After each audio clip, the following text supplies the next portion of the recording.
Sedangkan yang kita kaji kali ini 3. Apa amal yang paling hebat, paling dicintai Allah? As-salatu ala waqtiha. Yang kedua, birrul walidain. Tengok, pandang, lihat korelasi antara 2 hadis yang berbeda tapi ada kesamaan. Pertama, syirik yang paling dimurkai, yang paling dicintai salat. Salat lawannya syirik. Yang kedua, durhaka pada orang tua, yang paling dicintai Allah adalah bakti pada orang tua. Tolak durhaka dengan bakti pada orang tua. Yang sudah meninggal dunia, meleleh air mata darah, tak akan balik masanya.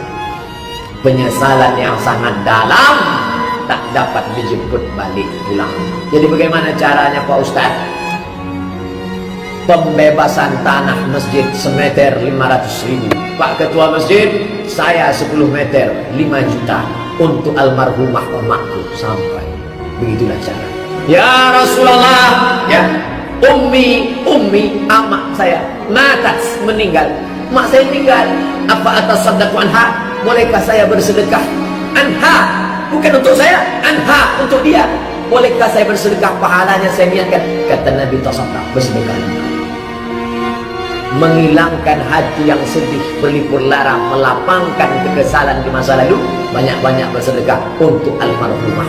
Sampai sekarang orang tak lagi menganggap ibu itu sebagai tempat keramat.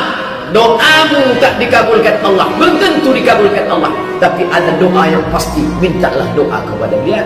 Sebelum pergi jauh, mak, aku kan pergi jauh, nek, doakan aku sehat. Andai aku mati, matikan aku dalam husnul khatimah. Akan kudoakan engkau sampai akhir hayatku.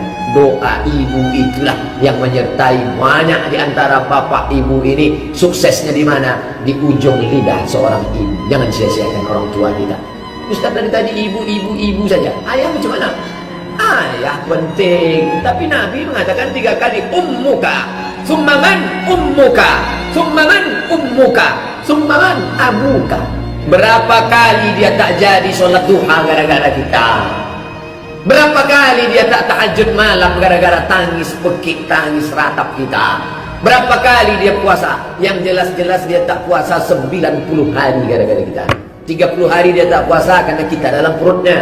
30 hari lagi dia tak puasa karena kita menyusukan tahun pertama. 30 hari lagi dia tak puasa karena kita menyusu tahun kedua. Di tahun ketiga, tahun keempat dia mau mengganti qada puasa, lahir pula adik kita.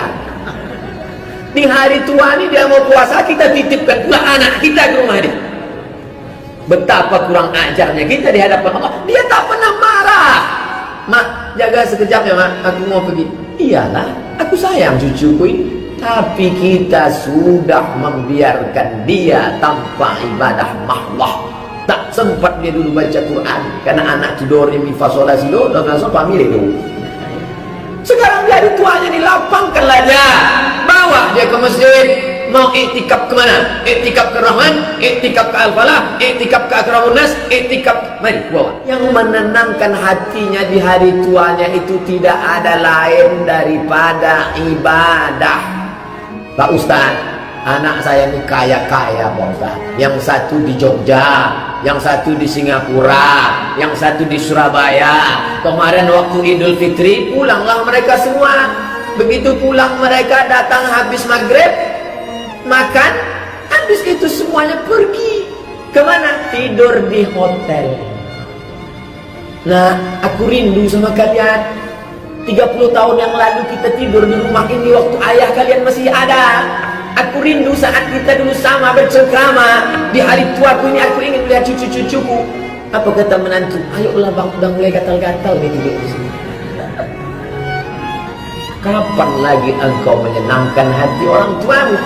Dia tak ingin kau berikan gelang emas besar. Dia tak ingin kau berikan baju sutra. Dia sudah tua, tak ada gunanya dia pakai itu semua. Yang dia inginkan adalah menengok anak menantunya, peluk cium, mesra, hati senang, nampak kebersamaan. Itulah yang diinginkannya di masa tua. Bapak Ibu yang dimuliakan Allah, jangan kita ukur orang tua kita itu dengan materi yang ada pada kita. Kita tak pernah mampu membayarnya. Makanya diletakkan dia setelah sholat, birrul walidain. Yang ketiga, yang terakhir, qultu, kukatakan kepada Nabi, summa ayyun, apalagi ya Rasulullah? kata Nabi, al-jihadu fi sabilillah. Jihad. Padahal kalau susunan menurut logika akal ini susunannya salah. Kenapa salah? Mestinya kan jihad dulu, habis jihad baru orang tua, habis orang tua baru sholat. Kenapa yang paling berat belakangan? Karena ternyata memang sholat berjamaah istiqomah berat, merawat orang tua di hari tuanya berat. Nomor 3 yang berat adalah jihad fisabilillah. Jihad itu apa Pak Ustaz? Barlul juhdi, mengerahkan segenap kemampuan apa yang ada pada kita. Bi amwalikum, harta, duit, kirim untuk beli jaket musim dingin di Suriah, untuk beli tenda kemah, wakaf terbaik. Jihad itu menjahaza ghazian faqad raza. Siapa yang mempersiapkan alat-alat untuk jihad, dia sudah ikut berjihad fisabilillah. Pagi ini kita diajak berjihad. Jihadnya bukan membunuh orang kafir, tapi menunjukkan rasa tak suka kepada 2 hal. Kami tak suka orang Islam dipimpin orang kafir. Kami tak suka kalian menghina Quran kami. 2 perasaan ini mau ditunjukkan dalam bentuk melawan kemungkaran tanpa anarkis. Itu hebatnya orang Islam. Tidak ada motor yang dibakar, tak ada kaca yang pecah, semuanya perdamaian, menunjukkan ketidaksukaan. Man ra'a minkum mungkaran, siapa di antara kalian yang melihat kemungkaran, falyughayyirhu biyadihi, robah dengan tangan.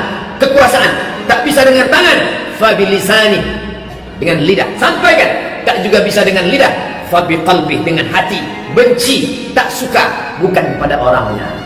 Karena kalau Allah beri hidayah, bisa saja dia bersyahadat masuk Islam. Benci melihat perbuatannya, mencaci maki Allah, Nabi dan Al-Quran serta ulama. Hati-hati, umat Islam itu seperti lebah, dia tak mau mengganggu. Kalau dia hinggap di ranting, tak ada ranting yang patah. Tapi kalau diganggu, awas, sampai masuk ke dalam air kolam pun dia tunggu. Jangan sarang lebah diganggu. Kalau diganggu, dia tunggu. Masalul mu'minin ka masalin nahli, orang beriman macam lebah. Diganggu dia, awas. Masuk kalian ke sungai, ke kolam, dia tunggu. Begitu kepala kalian muncul, patuknya langsung. Nah, lalu kemudian kata Abdullah ibnu Mas'ud, lawistazatuhu, andai kutanya lagi ke Nabi apa-apa, lazadani, pasti ditambahnya. Tapi tak kutambah karena aku takut kalau ditambahnya aku tak sanggup. Jadi Abdullah ibnu Mas'ud itu bertanya cuma 3 kali. Kata Nabi yang pertama, as-salatu ala waqtiha, apalagi ya Rasulullah, birrul walidain, apalagi ya Rasulullah, al-jihadu fi sabilillah. Itulah kaji kita semua ini.